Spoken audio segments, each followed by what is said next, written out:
Министрите денеска дебатираат околу предлог буџетот за следната година. Пред владината седница, премиерот Христијан Мицкоски најави дека овој буџет ќе биде развоен, односно ќе се темели на бруто инвестициите како во јавниот, така и во приватниот сектор.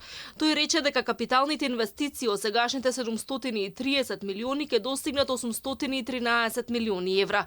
Дупката во државната каса, односно буџетскиот дефицит, ќе изнесува 683 милиони евра, а растот на економијата во голема мера ќе зависи од геополитичките случувања и перформансите на Германија како наш најголем трговски партнер.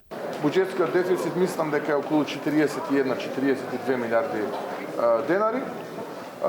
Оваа година е добро тоа што немаме драматично зголемување на дефицитот, постепено капиталните инвестиции и буџетскиот дефицит се изедначуваат.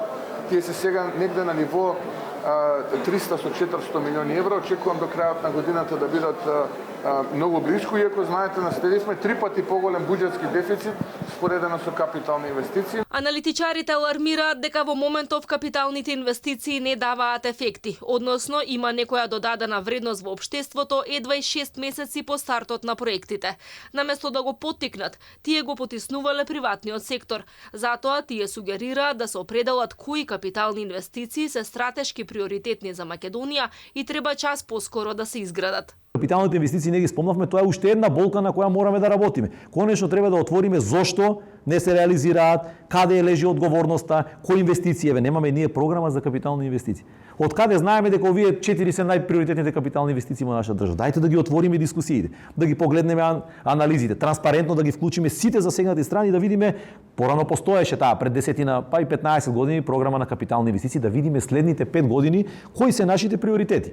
Се додека социјалните трансфери зафаќаат огромен дел од буџетот, економскиот развој ќе биде лимитиран, бидејќи нема голем простор за маневр при користењето на парите, велат аналитичарите. За сега се знае дека во буџетот за догодина ќе има пари за пораст на пензиите за 2500 денари месечно, почнувајќи од март, како изголемување на буџетот за плати во образованието и здравството.